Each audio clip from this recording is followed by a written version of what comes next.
Right now, a weekly protest in Middleton, why some residents spend every Saturday speaking out. Also, we honor the grandsons of Thomas Jefferson, why their graves are being commemorated. Plus, we head on over to the Willie Street Arts Center for its open house. How this moment has been 9 years in the making. Welcome to News 3 Now at 6. Good evening and thank you for joining us tonight. I'm Jalen Banks and I hope you're all having a wonderful Saturday. Let's go ahead and get a look at your first one forecast with meteorologist Blaze Keller. So Blaze, it was nice out, but it was a little humid and hot. What you expect? We're going to continue to sit underneath these hot and humid conditions as we go into not only the overnight hours, but into Sunday as well. And once we start to cool down a little bit on Sunday, we may see some severe weather, which is why we have that marginal risk still in the green for folks, as well as that slight risk there in the yellow, meaning a more scattered chance for severe thunderstorms here in the yellow, but more of that isolated chance for a severe thunderstorm or two in the green. Let's take a look at that timing on Future Track for Sunday. For the most part, Sunday is going to be much like today, maybe a little bit more cloud cover. And then as we begin to head into the late afternoon, early evening, that's when those showers and thunderstorms will begin, and they'll continue as we head overnight into the early starts on Monday. In the meantime, it feels like we're in the mid to upper 80s to low 90s, especially across southwestern parts of Wisconsin. We're headed only into those upper 60s to low 70s this evening. We'll take a closer look at Sunday's forecast and talk about what lies ahead for the 4th of July in the full forecast. All right, sounds good, Blaze. We'll see you in just a bit. And as always, you can track the forecast for yourself on the First Warn Weather app. It is hourly planners, road conditions, and even radar. You can download it for free in your phone's app store. Just search WISC Weather. A 69-year-old man is dead Friday following a crash in Kenosha County. The Kenosha County Sheriff's Office reported the crash occurred in the 2400 block of State Highway 50 and 75th Street just before 7 p.m. on the south side of the highway. The vehicle exited the road on the south side of STH 50, striking a large rock before hitting a tree. The pickup truck operator and the sole occupant was fully ejected from the vehicle and pronounced dead at the scene by the Kenosha County Medical Examiner's Office. The crash remains under investigation. In Appleton, 2 residents are calling for justice after their pride flag was vandalized outside their home. The homeowner, Benji Rowe, reaching out to local advocates in the LGBTQ community after contacting the police. Rowe says this kind of action is both shocking and heartbreaking. It's been 23 years since I have been a target of hate-fueled violence of any kind. And it breaks my heart because I thought that as a society we had moved beyond this. Rowe held a pride flag raising on this week to stand against the vandalism in Appleton. Today at the Forest Hill Cemetery, the graves of the grandsons of President Thomas Jefferson were honored. The grandsons received the Civil War veteran grave marker signaling their contributions to our country's military and freedom. John Wales Jefferson in particular, of the Jefferson descendants, was the most prominent. He was the commander of the 8th Wisconsin Infantry, which had the famous eagle Old Abe as its mascot. So it's one of the most prominent units out of Wisconsin in the entire Civil War. Outstanding combat record, valor on many battlefields. Wisconsin was founded as a state in 1848, 13 years before the start of the Civil War. A weekly protest in Middleton continues. Every week, a group of Middleton residents host what they are calling a Defend Democracy protest. This follows the trend we've seen nationwide since the beginning of President Trump's second term, where people are protesting against the actions of the Trump administration.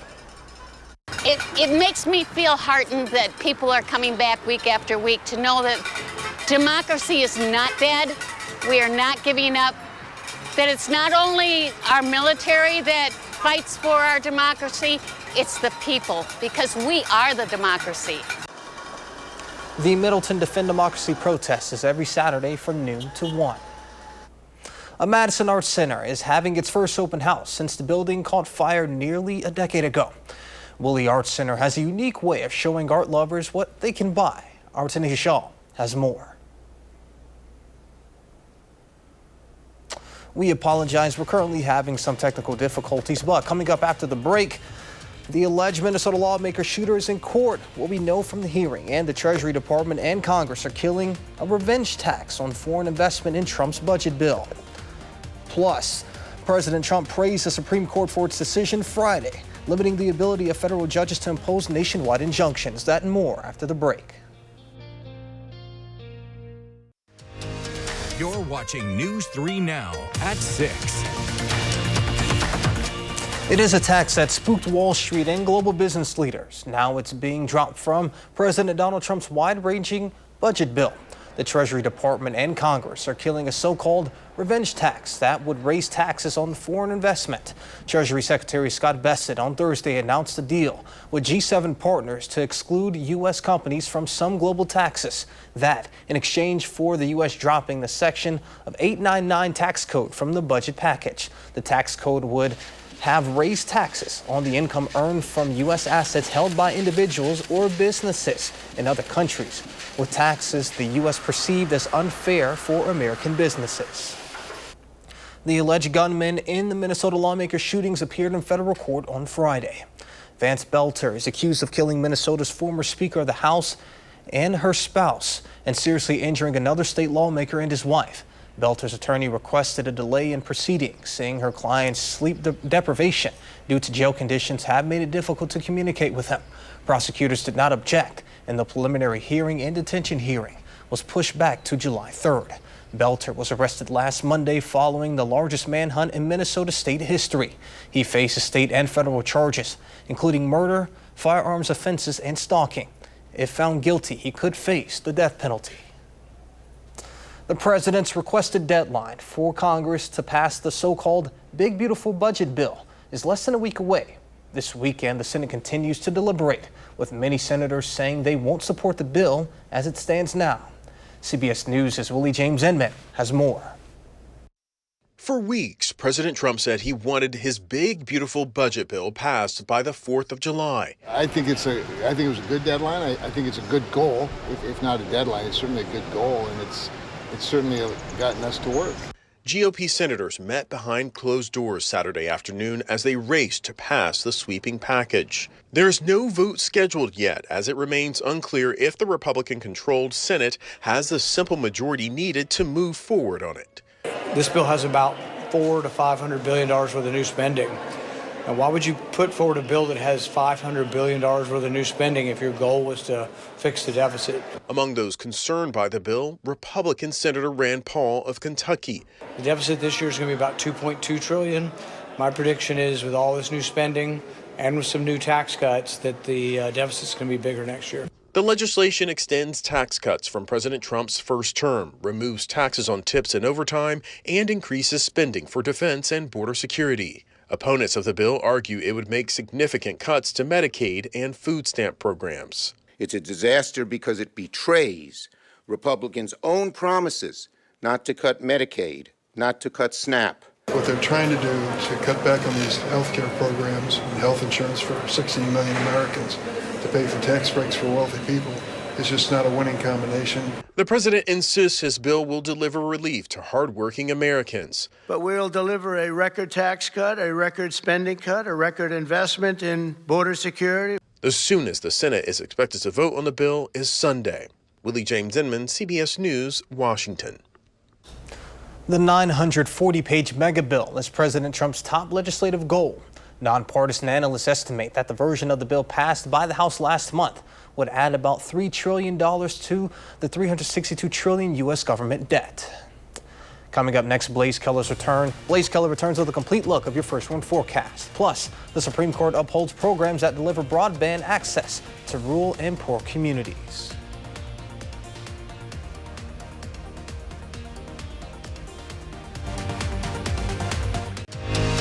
You're watching News 3 Now at 6. Thank you for staying with us. A new study suggests that some artificial intelligence models are more harmful to the planet than others. The massive data centers used for AI are powered by coal or natural gas plants. For the study, German researchers tested 14 large language model AI systems by asking both free response and multiple choice questions. They found complex questions produced up to 6 times more carbon dioxide emissions than questions with concise answers. So-called smarter models with more reasoning abilities produced up to 50 times more carbon emissions than simpler ones.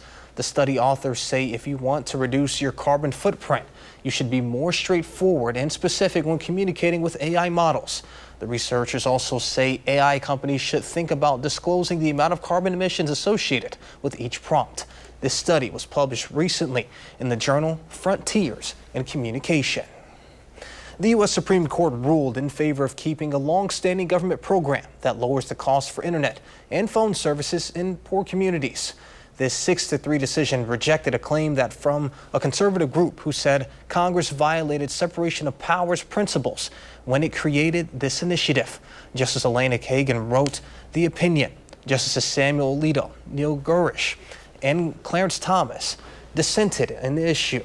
Both the Biden and Trump administrations backed the Federal Communication Commission's effort to boost access to high-speed internet through fees paid by U.S. consumers. Now let's go ahead and get a look at your first warn forecast with meteorologist Blaze Keller. Blaze. And we're looking at another hot and humid end to the weekend. Upper 80s to low 90s. An isolated storm chance before all that this evening. We'll track that out on Future Track.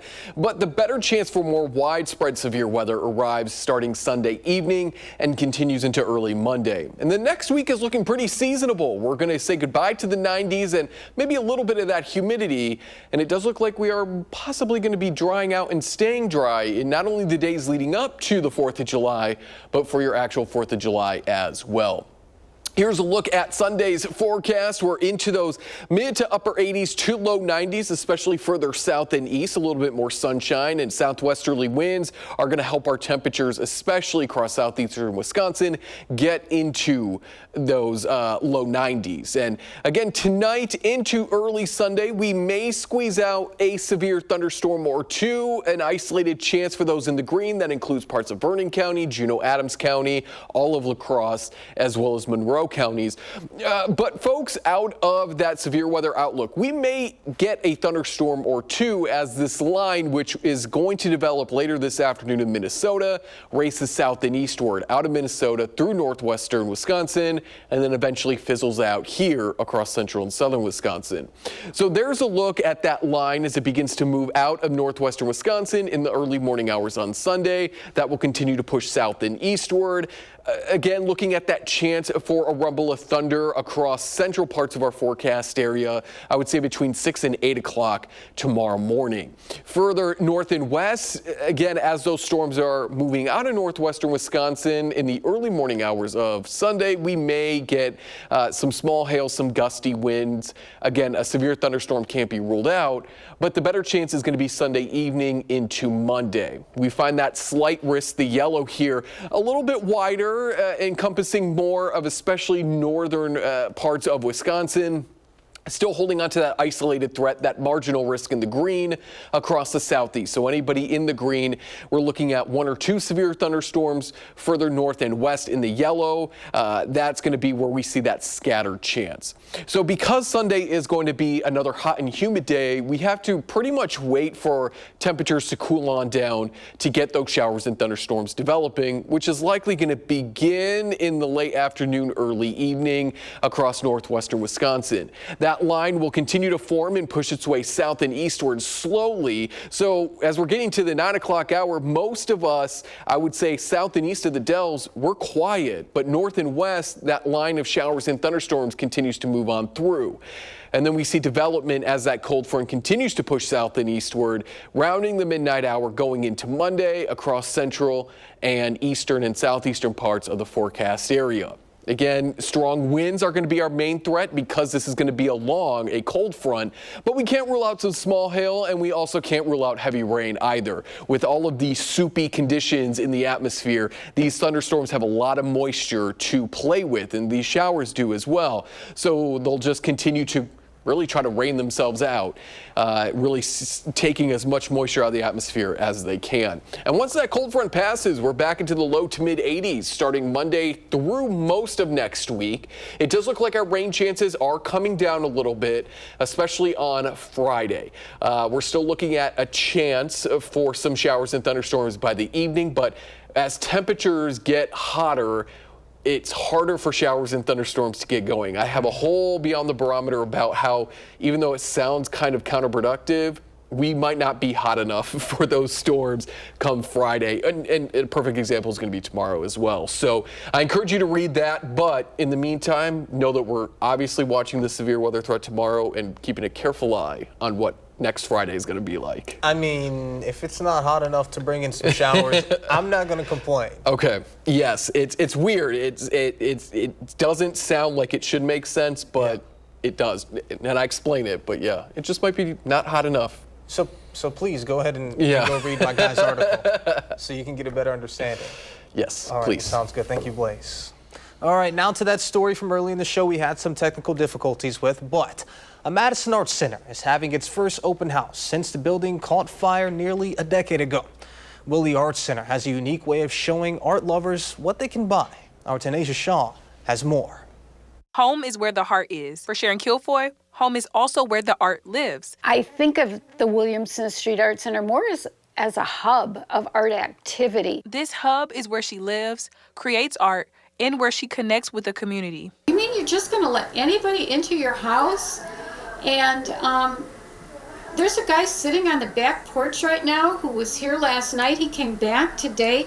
He came back, I think, because this place makes him feel comfortable. Nearly 10 years ago, a fire damaged parts of her home. So I've learned a lot about what not to do if you want to keep your house fire safe. On Friday and Saturday, Kilfoy hosted an art gallery for the first time since the fire. People that attended were able to purchase her art from the gallery. It shows me the importance of that interaction with other people. Even if people didn't walk away with a piece, connecting over art fulfills the purpose of Willie Street Art Center. So just getting those responses, people liking the work has made me feel happy. And it's made me realize how important having this feedback really is. The open house ends Saturday evening, but Kilfoy told me that she plans to host more open houses in the future. Reporting in Madison, Tanisha Shaw, News 3 Now. Tanisha, thank you. Still ahead, anytime you're in an exclusive list of Wisconsin men's hockey players, it's saying something. We bring you the Badgers' connections in this year's NHL draft. Next in sports with Andrew.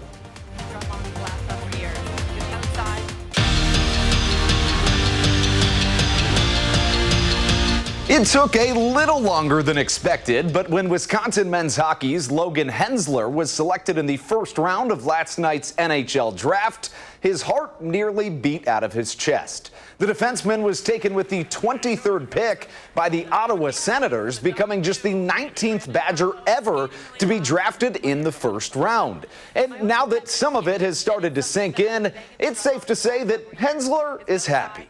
When I heard my name, my heart was basically beating out of my chest, and it was an emotion I've definitely never felt before, and I was super excited, and just being by my family meant a lot.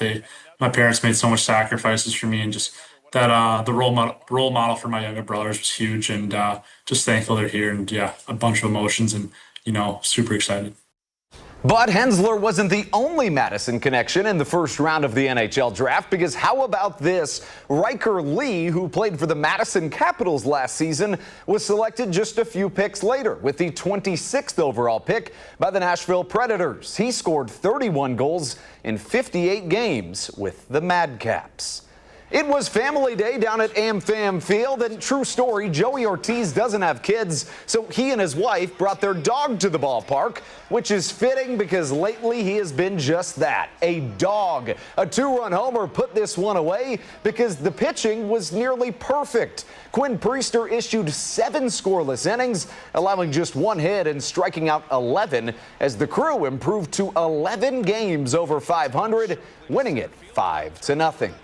And we'll finish here. John Tonje was just the second Badger selected in the NBA draft in the last 10 years, but during his biggest moment, Oh no, watch this. This can't happen. One of his friends is celebrating and knocks over his TV, which eventually turns off. In his biggest moment of his life, he just wants to see himself on the big screen, and a friend got a little too excited. See if you can see this one more time. He points at it and the TV tips. I mean, you can't have that happen. That's unacceptable, right? I mean, that's like the definition of a party foul. Like, what are we doing here? Right, you can't let that happen. I mean, I understand you're excited for your loved one, but still. Come on. Now, to be fair, it didn't really look like it was on a TV stand. It looked like it was, kind of trying to make it look like a draft party. But in all seriousness, Tanjay clearly really excited. He's going to do great things with the Jazz. And by the way, Stephen Crowell is also going to be out there with him, or at least hopefully he was on an Exhibit 10 contract. I mean, if they can get to the Summer League, they've already got that connection. Maybe they can just hit the ground running and make the roster. All right, Blaze, a quick check before we head on out. Yeah, looking at another hot and humid day across central and southern Wisconsin to end the weekend. Chance for showers and thunderstorms to end Sunday. Some of those may be severe, with strong winds and hail being the main threat, along with heavy rain. Shouldn't begin any sooner than the evening hours. And then we sit pretty quietly after Monday in the days leading up to the 4th. All right, sounds good. Thank you all for joining us. We'll see you back here at 10 o'clock.